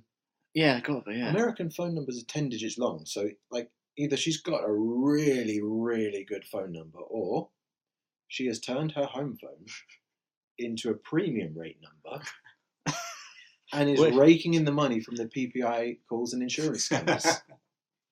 Monica in this film is ahead of the curve. That's some good. Two ahead. She That's is a good thing. That's some super good fucking thinking. smart. So let's not rag on Monica anymore. Guess we can't. I noticed as well that like, fried chicken seems to be a plot point in that Ribs. film. I think it's mainly ribs. No, ribs and chicken the first scene, and then he fries chicken in the microwave. He does. It has 2 points of plot in that film. I wonder if there must have been a deal with that place, whatever it was. I don't think it was a place. I don't think it was a real just franchise. made for the film. Yeah. Maybe it was. Maybe they couldn't afford the licensing rights, I guess. Let's be fair. No one wanted to put their name to this film. Top and Box Co. But yeah, of course. That's Top true. and Box Pizza Co. Yeah. And the pizza. Bizarre. So yeah, you get a lot of like. I struggled to really remember exactly what happens in that film because once they get to Earth and there's so much bumbling around, I found it very difficult to focus what was happening. There's a lot of like wandering around looking for the key. What's Skeletor up to? Nothing. Cool. Mercer is failing. Okay. Reporting failure. Coming back. Failing again. Yeah, it doesn't really get going until like Skeletor winds up on that planet. Yeah. Really, on Earth. That planet. And he brings That planet. That planet that, That we, planet. that we exist on. he brings Yeah. what, 4 air centurions. Centurions of what? They're just 4 blokes on surfboards Oh, hovering through the air. Where are their 70 to 80 legions? okay, so I'm glad you brought that up because that's one of my favourite scenes is He-Man squatting on the sea, flying around, cut and pasted over the screen. You know, Oh, I wondered so good. how the Air Centurions and how He-Man, were going to stay on the hoverboards without foot straps. The answer is they And- could. And it was so. I was so glad when they cut to a wide scene, and you could see that if you're on a hoverboard, you turn into a statue. Right. Because I actually completely checked out You by a just a certain point in this JPEG movie, green right? screened over Yeah. the fucking food. Yeah, that's fantastic. I just completely checked out. I was like, I just don't care what's going on in this film now. I've just lost all interest. And then the hoverboards came in. I was like, oh, this is great. This is Oh, so if you good. could see his little face just then. Oh, I came back to life when I saw that. Like, yeah, I'm like, there, I have checked out. That's what I wrote down into my notes. Underlined. Just, I'm out. You I'm guys done. have both written in your notes that Aggressive you've checked out, statements. or you're so bored. I've got like 4 more pages of notes. I was so into this film. I had the whole universe's music thing as well that Gwildor kept trying to bring up. Mm. You know, Mm. I thought it was bollocks. With mini was essentially a TARDIS kind of thing. Just bash it and stuff happens. Yeah, I guess, which, you know, side point, I don't like how they just, you know, he just smacks the fucking TARDIS about and it works. Like, you know how to operate that, dickhead. Yeah. You don't fucking ring bells and Well, like does- squeak does- horns and shit, you prick. Does he? I mean, Yeah. He built it. He didn't. Yes. No, See. he Oh, stole he's it and then he maintained turns it. around and he goes, oh yeah, really to operate this, you need like 6 people. And he shows like 6 people how to fucking operate the machine. He knows how to operate, not just going, oh, slap that little bit of nuts there, honk that horn. Fuck you. The cow goes, moo. Yeah, is this just his idea of a joke? It's easily pilotable by one Cosmic person. Key evidently is just a miniature version of Dick Van Dyke in Mary Poppins. Yeah, Smash the cymbals, honk the horn. that's what I take from it. The old bamboo, the old bamboo. Oh, God, it's bollocks. Actually, no, I do know where their most of their budget went. It was on fucking getting that Jimi Hendrix song. Yeah, I Get thought him. that. Getting Purple Double Haze. Haze. Yeah. I It's think like, a wow, lot you of must the have spent budget a lot of money on went that. on the Grayskull throne room set. That was actually a quite elaborate set. It was I quite nice. believe at the time it was one of the largest sound stages to have ever been built. I can believe for that. anything. It's Yeah. a big set. It's huge. So I initially thought, wow, this is pretty decent CGI. But then you do it close and it is Yeah. entirely. It's a nice set. Yeah. I can't lie about that. Should we get some more booze? Should we take a little pause? Take a little pause. Yes, please. Let's get. Pause time. Should I do a jingle pause? Go on. Jingle pause! Jingle pause. Jingle pause. It's time to pause the podcast. Bye. Do you ever wish there was an easy way to find out what movies are coming out without having to go through the pain of Googling it? And did you ever wish you could get some random nerd's opinion on those movies? Well, your wishes have come true. I'm Billiam from Somewhat Nerdy, and I have a new podcast called Future Flicks, where I talk about every movie that's coming out during the week, and I throw in some opinions, facts, and even the occasional recommendation. So check out Future Flicks on the Somewhat Nerdy Podcast Network.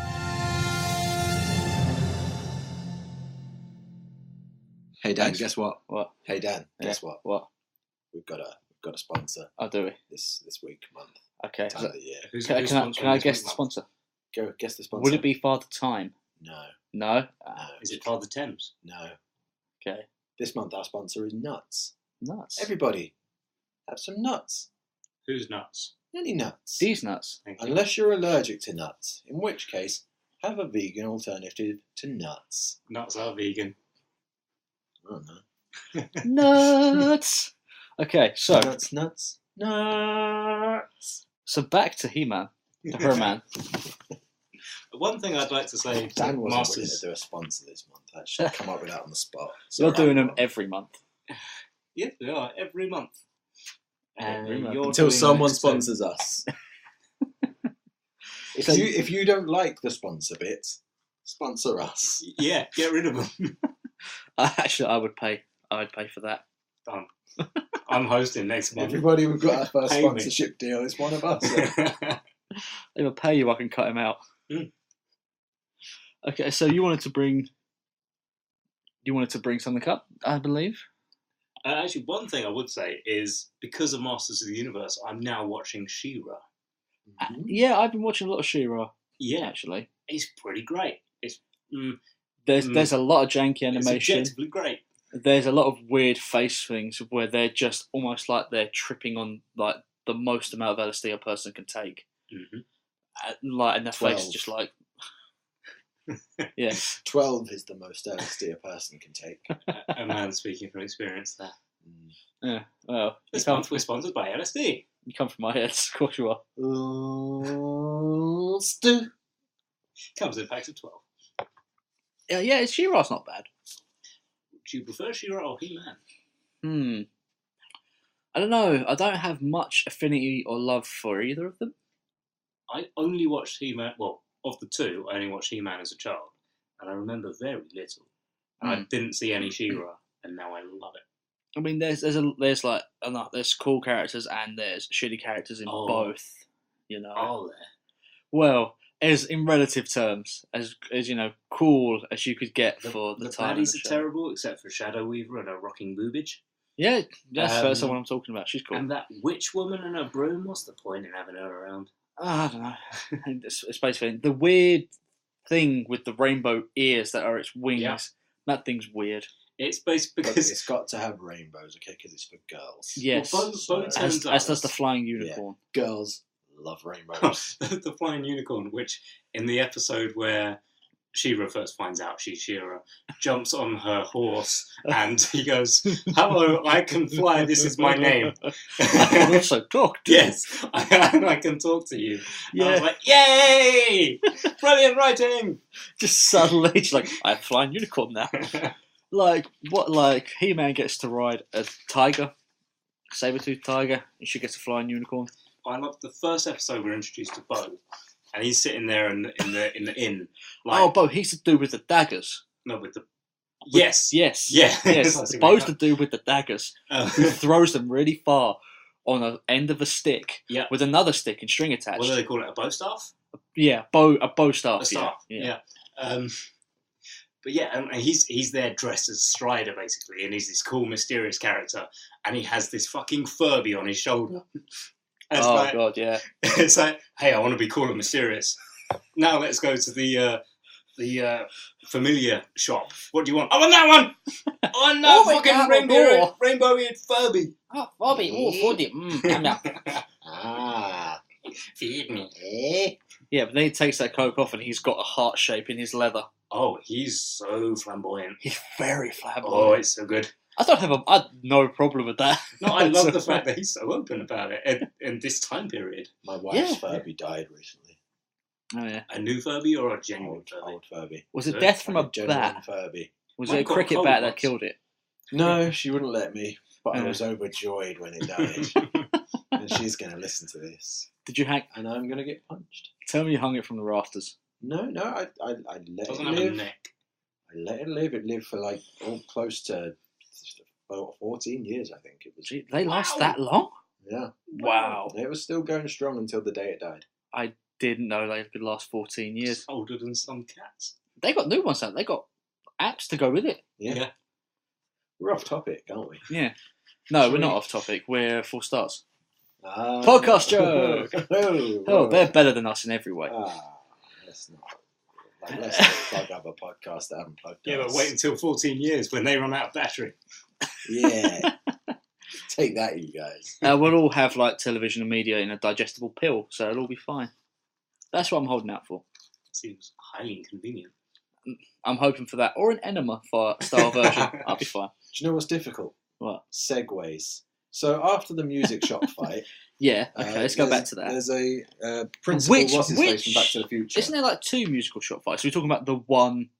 the you're talking one after the big one? The big one. All the bad guys come to Earth. Okay, because I have a Death fucking thing Troopers to are say there. about that. Principal from Back to the Future, Baldy McBaldhead. Yeah. He's Shotguns hiding behind way a in. car. Yeah. 5 Death Troopers blow that car up, and cars in the 80s, guys, were built to last because that explosion is confined to the cab of the car and goes straight up. This is very impressive. It was really lucky that he chose that car to hide behind. Any other car, any car from nowadays, the explosion would be in all directions, and he'd be dead. Well, that's pyrotechnics for you. Well, So, no, there was a real explosion. but I have something to say about Only that Death scene. Troopers are so precise. Exactly. No, there is an in-universe reason as to why they're bad. I've told you guys before. It's the fact that Would you like to tell the lovely children? I will tell the lovely children. It's What the are we fact telling that them? why the stormtroopers in Star Wars are such bad shots, Ah, or at least in 4, 5, and 6. Yeah. It's because they got shipped a 40 set of blasters. Those E11s are actually wonky and No they can't longer shoot. canon. Oh, is it no longer canon? It's Legends. Oh, is it I'm Legends? pretty sure it's Legends. Cool, fine by me. I fucking hate bringing up Extended Universe, so So- I'm fine with that. The canon is they're just bad. They Just should have used cannons. They should have used cannons. Yeah. But that fight scene, the big one, the thing that really bugs Yes. me is I don't have a problem with Man at Arms' daughter, who, by the way, I didn't realise it was Man at Arms until he said Man at He had a Arms. tash. So he was an old. Oh, he looked nothing like Man of Arms. I thought he was okay. He wasn't terrible. I he would was actually nothing put like him Man of Arms. as a decent actor in front of. Find my notes. Find my notes. Wildor. That one. Wildor. Oh, Pimp Goblin, Pimp Goblin. Gobble Pimp, as I'm going to now call it. The Yeah. Gobble Pimp. Yeah, like, I didn't really have a problem with him. He didn't really do much or say much, really. He was a good. He was there, but he's not the one I had the He was problem like with. your face character. Yeah, I guess, yeah. It was the daughter I had a problem with. And it's purely for that one scene where she turns around and goes, "Woman at arms." It's like, fuck that joke. That joke is terrible. And she looked at the camera. She Yes, looked at she the did. camera. And she wasn't the only one, because I caught Courtney Cox at least 2 times staring directly at the camera. Also, don't you think Notice. Bad form. she looked very similar to Courtney Cox? I thought there was going to be some sort of thing there. What, some sort of like, just, get them, No. get them together like that. Who are you, Dan? Jesus, Dan. Who are you? Go Scissor back to Timbers. talking about rocking boobage. So, What, not Scissor Timbers? I'll say it again. This Scissor podcast Timbers. sponsored by feminism, clearly. woman at arms. Like, it was a terrible, terrible line, and looking at the camera made that worse. If Man at Arms had turned around and done the same thing, it would have been a fucking abysmal line. Oh, it really pissed me off. It took that kind of like campiness to, and it just shot it down, really, in my opinion. Also, and Sophie brought this up to me, is they're having that fight, and He-Man goes, "What are you in the house?" He goes, what? What are you in the house? Okay, no. Yeah. Can And you ADR that? was that, sir? ADR that for us. What are you in the house? Thank you. Sorry, I don't no idea if that's going to pick up. I hope it does. And his friend Manowar, Chinese Manowar, Because you had turns around and just goes, "Oh, they miss us." So, well, it's kind of like those are two. Like, so it really bugged her. She's like, that question that he asked and that line do not match up. While we're on the topic of He-Man's voice, Dr. Dolph's accent in this, what accent was it? Oh, I've got it for you. It was Tommy Wiseau. He-Man, no! Tila, I have no choice. This is our fight. I don't want innocent people to die. Well said, He-Man. Yeah, I held on to this.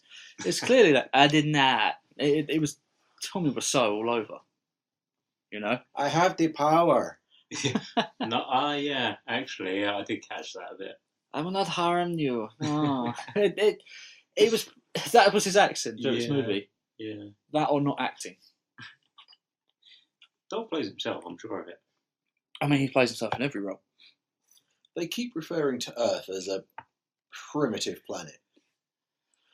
Bring that has guns. Primitive planet that has guns and cars and music, and where people live in houses and not fucking caves, and where a microwave is the most powerful, fucking blocker scanner thing they've got. And cows Never politely seen. introduce you. Yeah. Yeah, Why are cows always the go-to, here are the sentient beings of this planet? yeah. Why was a cow there? We're not primitive guys. That's like that the close chicken to shop. a chicken and rib shop. Yeah. I mean, Trying to find it. there wasn't a One of slaughterhouse those nearby. wild Los Angeles cows that you so often hear. I about. know so much about Courtney them. Cox in this film, we learn at the start when we meet her, is moving from Los Angeles to fucking New Jersey. She's going to Why get she a come plane. to Jersey? Where the fuck is she Of going? all places. Factory-ridden, dirty Jersey Shore. No. Obviously, she has experience in the box industry factories. Obviously, yes. She's going And to she's get a going job to the in New box Jersey box factories. industry factories. Yeah, but that's a different type of boxing. Yeah, but obviously she's Yeah. using her LA expertise and implementing that in a new setting. Oh, I guess she You're a must. fucking bitch. I swear to God, I'll get my boyfriend He-Man down here to Oh my God. The first thing He-Man does is that, I will not harm you. Picks her up, and she's like, I'm fine with this. Nothing terrorizing has happened this past 5 minutes. It's just, You're mine now. Yeah, this barbarian man, this Conan the Barbarian, essentially, just picks her up. So I want to skip back towards the end now, when Skeletor rocks up. And rock up he does. He does rock up. And there is a fucking hilarious bit where they're on the roof and they're chatting, and you just hear... where he's on the fucking forklift as he's being raced slowly above. It's a pretty funny moment. And then they have, like, the scene where, like, He-Man, like, shows his honour and, like, there's the fighting, and then Courtney Cox gets poisoned by lightning. Yeah. How? Have you ever been struck by lightning? No. Do you know? Then you don't know if it's poisonous or not, do you? I've been electrocuted, I've been struck by lightning, but I wasn't poisoned. Well, when you get struck by lightning, it's all Maybe right, you're I'd say. immune. Maybe I have an antidote in my body against poisonous lightning. Quick, let's get him out of him. Get him out of him. Don't take my skin. I will take it. I don't want you to take my skin. Would you fuck So me? that was... I'd fuck me. So that was hilarious. It was fucking so funny. And then he disappears, same thing again. Down he goes, down his little forklift. It's wonderful. And just gently hovers up. Oh, it's so fucking funny. Because it's Skeletor, he doesn't need to make a big grand entrance. He'll sit behind you and wait till you're done with whatever you're doing, and then go, "Hey guys, What was the Yeah, you entire can- first 2 I'm here to minutes wreck of the your shit. film? You could actually see, I will give it to the director and writer, you can see the Doctor Doom inspiration Yes. in this performance you of can." Skeletor. Yeah, Fair enough. And then they get back, and he's, using a hollow whip. Why just use a regular whip? Because then Dolph has to awkwardly sexy pose for you, like he's getting it whipped. was a sexy pose, Well, though, wasn't it? When he's not actually getting whipped. Just use a real whip. I'm sure Dolph could take it. Sexy, sweaty Dolph. Sexy, He sweaty was- Dolph. Glistening, wasn't he? He was all throughout. Oh, Had a Oh. half chub the entire way. ladies, Dolph To end your Lundgren, orgasms. prime Dolph Lundgren in pants throughout this entire film, Right? with a fine layer of mist covering his body. He won't hurt you. Be gentle, like silk. And then Fabulor? Oh, I'm getting ahead of myself. Skeletor gets fabulous. I'm Fabulous. He becomes... Hello, guys. No, he becomes Fabulor. Because he goes from Skeletor, he gets this shiny gold arm, and then he's Fabulor. Yeah. I He got ahead of adds myself. with the more joke. shit to him. Less Frank Langella, more shit. Yeah. It's not what Yeah, I He wanted. gets like gold hordes and shit like Yeah. that. It gives it lots of speech. It wasn't Skeletor's bad. transformation scene, where he's giving his speech and surrounded by the lightning as a child, was fucking terrifying. Yeah. Really? That was a genuinely scary moment was for a cracking up. 6-year-old boy. I've written Cracking down up here for that. that the power of the universe means fuck all. It does nothing for Skeletor other than give him the power of yellow. He becomes so yellow, parallax. he creates yellow. It's a parallax. He becomes a Yellow Lantern. Turns into CeeLo Green. Guys, that is the only pop culture reference I know from this year. I Enough. don't get it, but fine. CeeLo Green, CeeLo when Yellow? dressed in nothing but gold to some sort of award show. Gold. Oh, well, Painted his face gold, wore a gold suit. fair play. We Why know not? current stuff.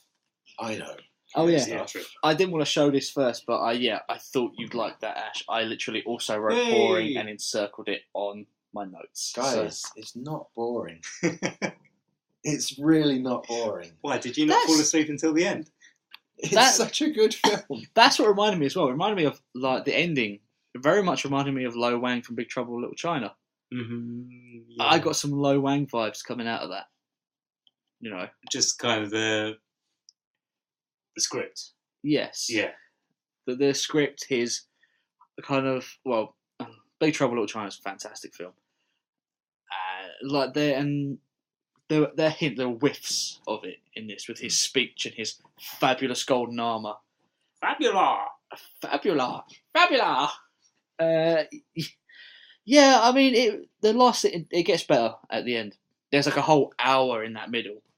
I think that gets bad. And when you start getting the hoverboards and you get back to it, and you get Fabulor, you get their fight. It's like, Is that okay, I'm back in. I'm invested again. So that last fight, I mean, It's not an hour. I mean, the film's only an hour and 30 45 minutes long. Hour 45. see, the Wonder Woman fight is more kind of climactic because you see more powers. This, you see, they've got the same powers. They just use it in different colours. Well, I mean, all it is that Skeletor didn't do anything different. He just pulled out a sword. Yeah. That was it. And then pulled out a second sword. Do you have any information to offer on that final fight between Skeletor and He-Man? Do you know the story there? I actually don't have... Let me tell found you me wanting. Golden Globus, they were sort of notorious for slashing budgets, and the budget for this was slashed at some point. Yeah, no During kidding. the film, they pretty much came onto set as they were shooting the last scenes of the film, and may as well have fucking turned off all the lights at the mains plug. Mm-hmm. Right. So Gary Goddard, put his own money into it to go back and film the final sword fight between Skeletor and He-Man, which is why it's sort of lit differently to everything. Why it's a lot darker to the rest of that scene. Why it's just sort of red spotlights on their face. But that man, to put his own money into this film, he's a fucking hero. They must have thought this was going to be so much more. I mean, obviously we are full stars, but this, the name, the power behind the brand, if you will, of He-Man, yeah. Well, I mean, you heard this. He wanted Jack Kirby on there for the initial concept designs. It's Jack Kirby inspired. He wanted this to be. I think if he got a bigger budget, he probably could have realised what he wanted. I think they had a bigger budget to start with, but Canon being Canon and Golden Globus being who they are, slashed it during production. With the actors they had available at that time, do you think this could have been better? Yeah, genuinely. No, I think it's perfect as it is. I think take out the Earth. Yeah. I think more Frank Langella. Give it more. I guess more money. Pump just a bit more money into it just to get those last scenes where they need to be. And you could have had something good. More sets. Yeah. More sets. I think you could have had something really good there. So, do you guys have anything else you want to talk about before I bring up the actual sequel? I do. I've got one more little bit. Two more little bits, sorry. Okay.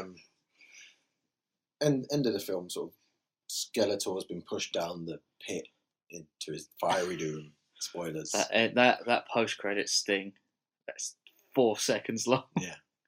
I'll be back. Cut to black. Smiles as well. I'll be back. Love it. Fucking love this film so much. Skeletor's been defeated, and Gwildor offers to send Monica and boyfriend back to their Earth, and they can go. He says, "You can go backwards or forwards in time. What would you like?" They're like, no, just send us back. And only as the door is open does Monica realise, oh shit, my parents are dead. I could go back. And as she's going through the portal, she's like, wait! Cut to the next scene. Yeah. Where we find out, oh, no, he did send her back. Which was nice of him, because she didn't fucking tell him. I took from that they did stop the whole gateway thing. She said, wait. And then they said, what the fuck you want? By the way, guys, my parents are dead. Can I go back? I assumed all that was there. Some clever editing there. Okay, no, I assumed entirely that Gwildor was going to do that anyway, just to be a fuck, and he was doing that anyway. And it's like, we send you back to A-Time. No, send us back to her. It's like, okay, fucking send you back anyway. Did Gwildor know? Was he ever told? I don't know. No. Well, there was that one scene where Evelyn tricks Monica with fucking Darth Helmet's trick. Fooled you! Come on, man! Like, fucking gets her. Like, how fucking... and she freaks the fuck out. Yeah. And that's got to be a good performance from Monica. But it's also kind of believing it to begin with. Yeah, she was stupid to believe. Yeah, it was stupid, but like... She's pretty stupid in this film. The realisation, she sells it. Her character's pretty dumb in this film. It's like, we're some black ops, so we had to fake our deaths. Like, do you honestly believe that, Monica? Do you honestly believe that? I mean, really do you believe they were black ops and they faked their death? Spider-Man's parents can be.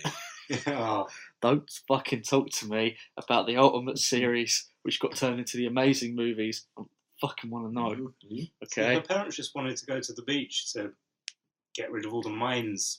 I know. Something. See, it's a happy ending for Monica. She gets to go back before her mum and dad died. Yeah. It's just a shame that they'll be committing her to a secure facility for the rest of her life for being fucking mental. Yeah. Stealing their shit.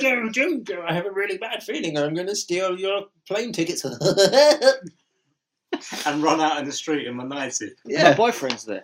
He was wearing normal clothes. Yeah, Mum when the and clothes Dad. got sent back in. Yeah. Mum and Dad are having a serious conversation tonight about putting Monica in a straitjacket. Well, I mean, so that scene where Evelyn Trickster has got to be the only moment Gobblepimp Double pimp, yep. learns what it is, but then he doesn't see it. No. Because he sees two people fart-arsing around the floor having a hugging match Yep. over a gun. The Japanese synthesizer can show this kind of gateway thing. Can you see through that? I don't know. Is he perving on it? They never show him. They never show it as in like you can literally see through it. It looks more like it's more like a Stargate. He spends Yeah. his nights. Like here's a wibbly effect that you can step through. No, he spends his nights. He's got a bunch of them just set up like a TV array, and he's just got a bucket of ribs, and he's going to town and just perving on everyone. I mean, we've had other disgusting noises this podcast, must we? Yes, that genuinely made me cringe, and I was watching what you were doing. Ladies and gentlemen, look, what Daniel did is he took his penis out and began to ejaculate.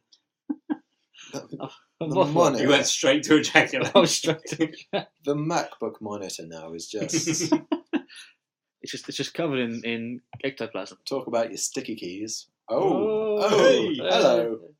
Yeah, we're getting a little after dark here. Let's PG it up a little bit. Yeah, you wanted to tell us about the sequel. So, I was going. Is there anything else you want to bring up before I bring this up? Because I've got quite a lot of info here to bring up.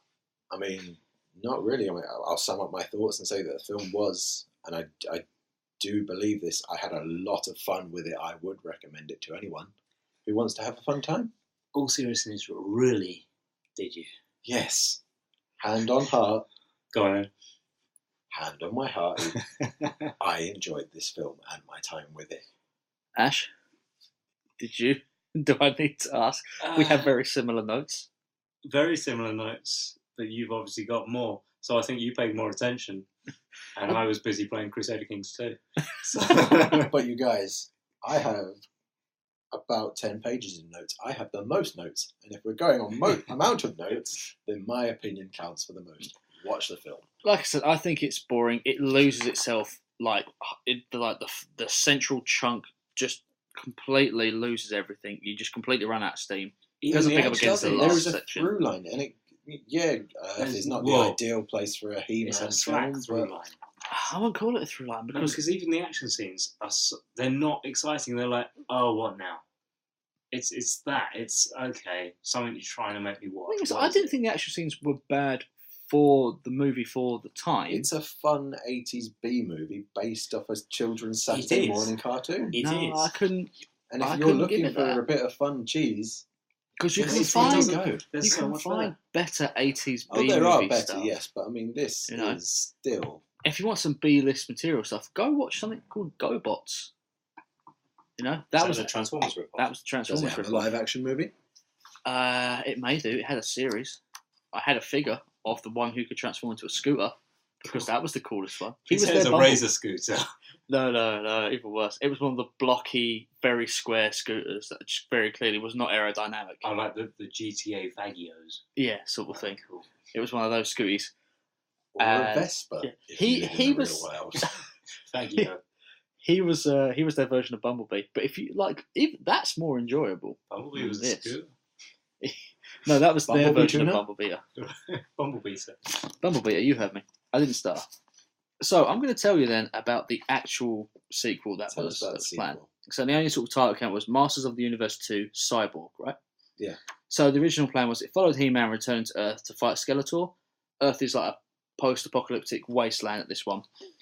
And it actually would have had... What? Yeah, it would have been... He comes to Earth and, like, Skeletor has fucked Earth up. It's post-apocalyptic See, now. right off the bat, I like that because it's new. Right. It would have had Trapjaw and She-Ra as well. Cool. Sorry, that's Trapjaw and She-Ra in it, which would have been interesting. The pro surfer Laird Hamilton was to replace Dolph as He-Man, which would have been interesting. Does he have any other acting credits? I didn't bother to look. Why was I going to look? I doubt So it. when was this planned? So they This produced the film and they went, Dolph's not good. It was essentially going to be planned almost sort of immediately after. Like, they were banking on this making a lot of money and were ready to make the sequel. As far as I'm aware, they started building. So they'd spent $2 million on the sequel already. They So had. during production, they were like, let's get rid of Dolph. Well, they must They have pretty been much shortly already. after the They were film ready came to out, like get rid of Dolph. The only known aspect was that He-Man returns to Earth disguised as a professional quarterback. But Would it's have been post-apocalypse. These are the notes I found. This is the information. It was directed by Albert Ryan. I think that's how you pronounce his name. Who was going to be doing shoots on this and the Spider-Man movie that never came out. Yeah. Right. Yes. So now the producer of that, Menon Golan, I think that's how I pronounce his name. Yeah. Menon Golan. Golan. He actually didn't understand Spider-Man at all. He actually thought it was about a literal giant spider. A literal giant Spider-Man was what he Man thought. Spider. And the idea is it would have been 3 months of He-Man, 3 months of Spider-Man. It all fell through anyway. So the project was cancelled. Canon, they wouldn't pay Mattel's fees, basically, for the He-Man license. No. So the whole thing fell through. After this film, I doubt Mattel wanted. Yeah, they their probably jacked that license. price up because they didn't want the He-Man to go through that. Anyway, costumes and sets were used for the low-budget sci-fi film Cyborg. So they got recycled in the end. Was that JVCD's Cyborg? No. No, it was in No. Cyborg. I can't remember. Probably some no ones. Fuck if I So remember. there were rumours of sequels that were flying around for years. Like there was one from 2009 that would have been a John Woo version to direct. That was flying around. That flew around for quite a number of years before it got scrapped. But the most recent one, In and that this is version of from the film Battle Cat, was 12 white doves stitched Good. together. Good. Anything better than Battle Cat? yeah, the apparent sequel or reboot, I think, as it were, that's coming. This comes as of April 27th of this year, 2017. Was a new film is to be released in 2019, directed by McG, Oh, and and starring Kellen Lutz as well. oh, slash her. Right. So that's the most prominent rumor because the ones going back before that were more McG stuff. At some point, it turned over to a McG property from that. So probably not going to be great. Let's I be doubt fair. it. I mean, if anyone is interested, I think there are some. There might be a couple of really good documentaries about Golan Globus and the rise and fall of canon films, and just the completely bizarre way they ran it. Yeah, it's I everything can't I looked recall up the and name read. of them right now, but I checked them out. It was like everything I sort of looked at and read and learned about them. It was very clear that they were just no idea what they were doing. It kind of feels like Sony's going down this path. To bring it back a little, they may be going this way If of you canon. read any of the emails, I did. Yeah, I did like it's it's from the Sony hack. You can definitely there are similarities there. Yeah, it's nuts. So yeah, so I don't know. I didn't like this film. I think it's not like it didn't insult me, it didn't infuriate me, but it just bored me. Yeah, exactly that. It was very much Yeah, you didn't really get the feeling that this could have been more. It was just, this is how it is, and that's unfortunate. yeah. It's a shame because I feel like with more love and time and attention, this film could have been as good as Superman. I think. I think he was aiming for that. I genuinely think he was aiming for that level of let's make a film, for the time that's that good. Are you talking Superman 1? Yes, have you watched that bold recently? claim. I haven't watched it in a long It's time. cheesy as hell. Yes, it's cheesy, but So is Superman. it's not. It's Yeah, not a not bad. to the If I'm same, honest with you, as a man who's probably the last advocate of Superman about these days, No, it, you're not. It wasn't a bad Superman film. I'm glad about that. I love- That's true. Richard Donner's Superman is a fantastic film. Which one was? That was the first one. Oh, that was his. 79, I think. Oh, that was his. Oh, yeah. No, okay, yeah. I think that was a horrible Lex Luthor. Though. Yeah. Gene Hackman. Yep. No. And that version, that first film, is in. What Lex Luthor are you happy with?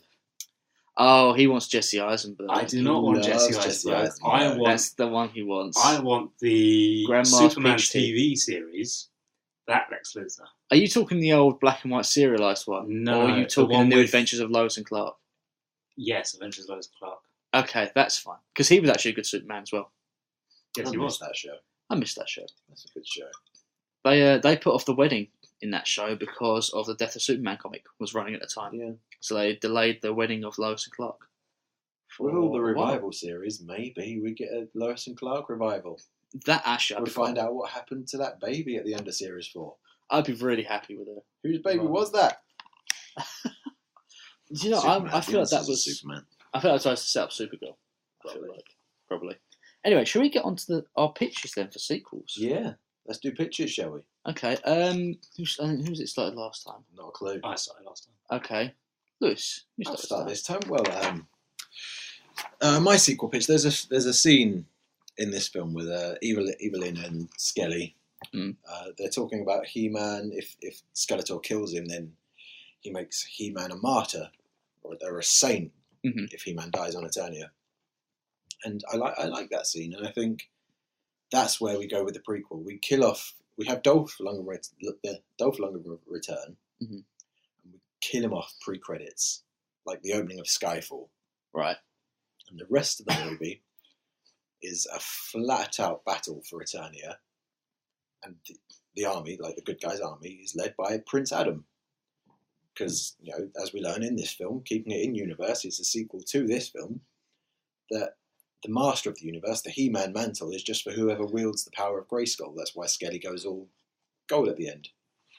So we're introduced to Prince Adam, and the movie's just an all-out battle. We've got everyone storming Grayskull. It's like the Battle of Helm's Deep. It's like we've got She-Ra, we've got Fisto, we've got Battle I Cat. wondered if Fisto would turn up. Of course, Fisto's going to turn up at some point. We've got Battle Cat, who's created by the Henson Workshop. Yeah. Yeah. Everybody's there, and then towards the end, Adam's going stealthily through the castle. So we've got the juxtaposition. You can't do stealth. Yes, it's my pitch. Yeah. Get out of it.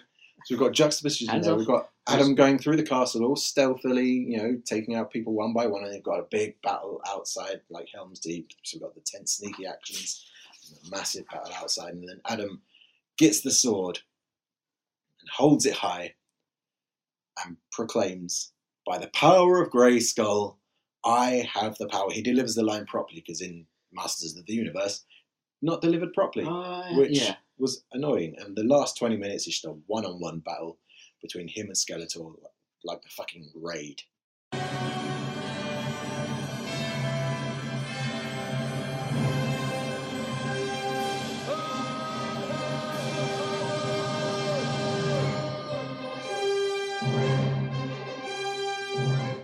Okay. Who Jim plays- Henson directs it, and Kurt Russell's He-Man. What's Russell's the movie title? He-Man, Battle for Eternia. Battle for Eternia. Okay. So it's Uh, Masters of the Universe 2, He-Man, Battle for No, Eternia. no, it's He-Man, Battle for Eternia. We have He-Man in the title this time. Masters of the Universe 2. You need that sequel No, we aspect. don't. No, it's He-Man, Battle for Eternia, with a Okay. colon. That's your one, yeah? Okay. That is my one. Jim Henson directs it, Kurt Russell He-Man. Okay, not a bad pitch. Thank you. Okay, I'll do mine next then. So, in my pitch, we get that, obviously we find that, we've got a nice link between Earth and Eternia is happening, right? And, Pimp Goblin has, had a bridge to that. So we have Skeletor, he's been working away with that keytar that he still has. And eventually he finds a way to start merging the two. To the point where we get a massive problem. Suddenly we've got places like Snake Mountain, just boom, smash straight in the middle of, I don't know, let's say the President's Monument or something like that. Or we made Grayskull start jutting out the side of the Lincoln Memorial or whatever, something along those lines. Abraham Lincoln. And we suddenly have like a massive, we have a problem. Like we have him, it's like, oh shit, we have to reverse this. Okay. We need people from Earth and we need people from Eternia to fight this off, the problem. And I would have She-Ra in it, and I actually think maybe have her come from Earth in this one. Okay. Have her, so she is also has the power of Grayskull, And if you want to throw in a subplot where she's his sister, lost and left on Earth, we can do that because obviously in the original draft, his mother was from Earth, Which you so we didn't can like. have that. Yeah, you I didn't like didn't- the Earth scenes in there. I This film. didn't like the Earth scenes, but I like the idea of, at the very least, if you're going to have it on Earth, then at least start merging the two. So as more time goes by, the more Earth and Eternia are starting to like. I mean, I mesh do like and the become one. visuals. Yeah, and it Paint starts things start to blur and become a problem. So that's how I would do it. It's a big battle for trying to actually separate the two, just gathering all the warriors to try and stop Earth and Eternia from crashing, colliding, and becoming one planet. That's my pitch. Do you have a director or a cast or a title? I couldn't really decide on That a director. surfer bloke as He-Man. I don't think I'd have that surfer bloke as He-Man. Although I do like the idea. Maybe I do like the idea of Kurt Russell as He-Man. That's my He-Man. He could. He's we can- signed on to my project. We can all have him. If he likes my project more, I can use him. It doesn't. He's signed on. Yeah, I didn't really think of a cast. And I didn't really think of That's fair. a director. I couldn't really think of a director who could do that competently. UA Bowl. Get out. Get out. What about a title then? Yeah, I went with Masters of the Multiverse. Mm, I'm gonna okay. pull that in. Okay. That's Ashley? my pitch. I will admit that I forgot the entire point of this podcast was to create a sequel. And That's so not the 5 entire minutes point, before I though. left, I wrote this on the bog. Oh, this will be good. Please. I wondered why you'd brought your toilet with you. I can see you've just scrawled a pitch on the side of it. So, one thing we haven't mentioned is the police guy, the principal from Back to the Future, Mhm. stays in Eternia. He does. So, I He reckon becomes that Fisto. he's there. He's got a position in court, and he quickly realizes that he can't really eat meat in Eternia because they've established that they kind of don't. Yeah. So he just goes crazy because he's this pure-blooded American guy. He must have his barbecue. Mm. He's got to have his Texas. So he basically just goes out and starts slaughtering animals and just eating them. And he just tosses their bones over his shoulder like a medieval king. And, of course, Eternia just hates him. And like, in the final scene, the sorceress she's the one who leads the rebellion against him, the sorceress. And she curses him. And she makes sure that he becomes the consequences of his actions. So he's swept up in a magical tornado of the animal bones that he's discarded, which fuse. They fuse to his body, and voila, Skeletor 2.0 is born. As previously stated, Skeletor has returned. Where's He-Man in your film? No, Where's He-Man in your He-Man No, because film? ask me what the title of this film is. What's the title of this film? Masters of the Universe 2. Don't need no He-Man. Right. Okay. Well, those are strong pitches. Well, hold on. Those were two strong pitches. Thank you very much. And I the only made nonsensical one, but I don't know where you got ravings two from. of a shitting madman. Can you add Electric Boogaloo to the end of yours? I was please? considering it. I really because was. it needs an Electric Boogaloo. That could be the last scene of just this yellow lightning coming out of Skeletor 2.0. It's my electric boogaloo! Fuck me if you win this again. I'm leaving. I'm not doing a third episode. Oh god. I think I would have earned my medal that time. Okay, well, that about wraps it up for us then, I guess. I guess. On that note, I hope people enjoyed it. I hope people stayed to the end to listen. Ash, it's your choice next month for our yeah. next film. What are you forcing us to watch this month? Next month. excited. I'd love to know. I'm not saying I'm forcing you. This film is probably in my top 20. Okay. It's the 2005 Carl Urban and Dwayne "The Rock" Johnson vehicle, Doom. Doom. Doom. I remember this film. You say it's in your top 20? Quite possibly. Really? It's one of those Films I of have to all watch time. every year. Yeah. Doom, really? Mhm. Oh, okay, well, I guess. I've seen it. I've seen the film. I guess we're watching Doom then. Everyone, they're smiling, they're grinning, they're having a great time. They're really looking forward to this. I was And so should really, you. I was really enjoying my night up until now. Okay, guys. Well, thanks for tuning in. Thanks for listening. It's a real downer of an ending. Hope you have all had fun, as some of us here haven't. That's for sure. I still don't get how Lewis enjoyed that film. That was baffled me all night. I've Says just the been man who watches Doom once a year. Well, I'm going to leave it there, guys. Have a good evening and goodbye. Bye. Bye bye, jingle time. Bye bye. To my lips. To my arms, just say the word and there he was. Buzz. Buzz. Buzz. Buzz.